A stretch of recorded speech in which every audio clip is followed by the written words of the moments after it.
Aujourd'hui, nous avons eu notre première journée de restitution. L'atelier dure 2 jours, les jeudi 23 et vendredi 24 mars. Donc, l'objectif, c'est vraiment de faire le point sur le travail qui a été réalisé pendant ces 6 années et de discuter aussi de ce que nous allons faire pour la suite et comment rendre vivant et continuer cette dynamique dans le cadre de Slafnet et de nos projets futurs. Et là, nous avons eu la chance d'avoir avec nous Alexander MECKELBURG de l'Université de Hambourg, qui travaille maintenant à University College London et qui a été un des membres très actifs pour l'équipe est-africaine et notamment l'équipe éthiopienne.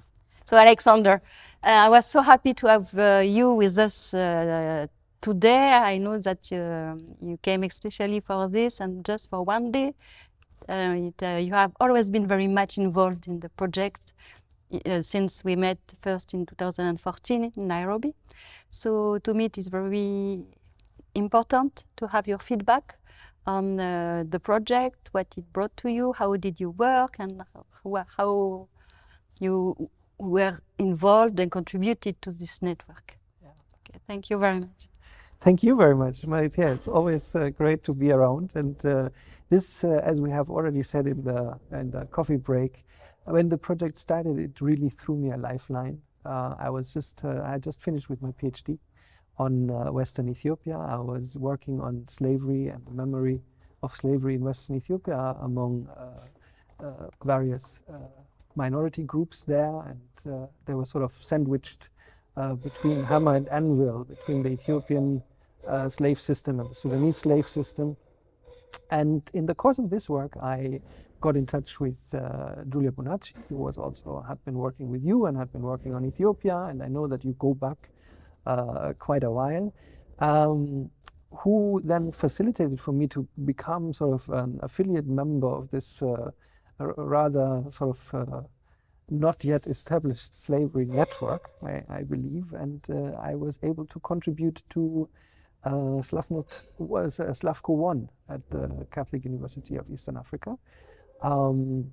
And from there we continued our conversation, and my work in Ethiopia was already based on a relatively long sort of institutional engagement with the Institute for Ethiopian Studies. So as Slafnet grew, I was able to actually build on those connections, and we started to animate a first batch of researchers that had been in touch with Giulia already, so sort of building on what had been going on before and expanding the study of slavery in Ethiopia, which has gone from the time of your first meetings with Ethiopian colleagues in Mombasa, Takelin Woldemariam, I don't even know the time when this started, to what we have now, a relatively solid base of young researchers, some seasoned, some young, some sort of upcoming researchers who have tackled slavery in the Ethiopian societies in the longue durée. We're studying Ethiopia as a post-slavery society, or post-slavery societies if you want. And that has also built the base for the current project. I'm now, as you've already said, working with the University College London and with Benedetta Rossi. He's also been a long-time contributor of the project, Slafnet. And here we were again able to kind of develop and elaborate what we had started through Slafnet. So for me, it was an academic lifeline. I was on the job market. And through the project, I had a scholarship from Hamburg University to animate the research. And then I got a job with the new project, and I'm now a research fellow at University College London for the Afra project. So all in all, for me, this has been an extremely interesting and insightful and helpful and fascinating journey that has started through Slafnet. Okay, thank you very much, Alex. But can you tell us a bit more about the working relationship that you have with the Ethiopian colleagues, because you have been very much involved and you have done a lot. For example, the workshop in Hamburg, and then after the summer school in Ethiopia. And I know it is not as much as is here No, that we can no. think. Slafnet has really brought us into conversation through the secondment scheme. We were able to actually bring new colleagues to build their ideas or sort of work on their ideas, take them to Hamburg University, to the Here Bludov Center for Ethiopian and Eritrean Studies, which was the institutional home for the secondees.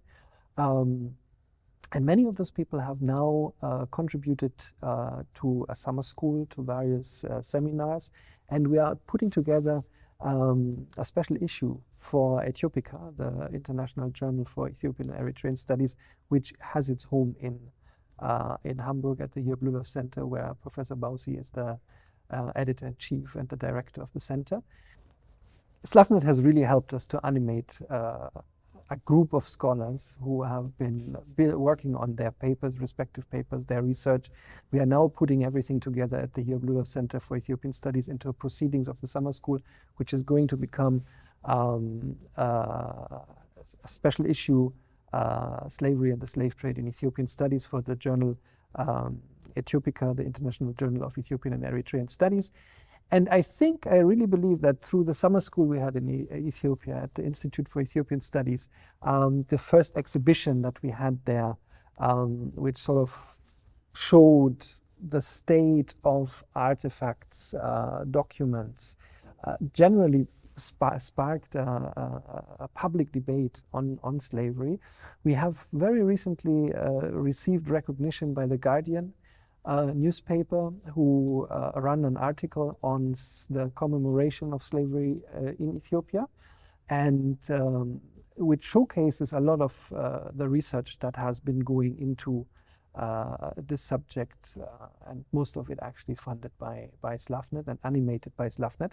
So Professor Ahmed Hassan, for example, our core collaborator in Ethiopia, has been interviewed for this article and is very prominent with his research and his understanding.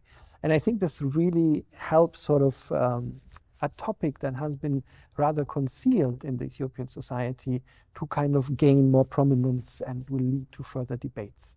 So the whole question of commemoration of slavery in Ethiopia and the politics of memory, the politicization of the past, for current political aims and so forth, really makes it a daunting task, but a very fruitful undertaking to actually bring this to light and find new entry points to discuss Ethiopian history beyond any shaming and prejudice and tabooization that is often the case with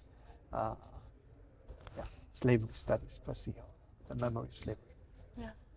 Yeah, really thank you, because I know that this issue of not publicize, but at least make it open, it is crucial if we want, of course, to add and to contribute more and to open the dialogue and the debate. No, I think the article shows somehow two things, or it's sort of the culminating point. Slafnet has created a platform to discuss slavery academically. It has given slavery studies an academic forum, which many young upcoming Ethiopian scholars have taken up as a research theme, and I think we really contribute on the academic level to a new social history of Ethiopia. But at the same time, the article shows that there's a demand in discussing these academic outputs in a sort of on a broader social scale. And I think, thanks to Slafnet, we are on the way. I think we are on the way. And I think it is true for Ethiopia, but also for all the other countries. We have seen that today, exactly. Ethiopia is certainly not a... But it is very important in Ethiopia, because we are really coming from far. From far, that's true. Merci beaucoup, Alex. Thank you very much. Thank you.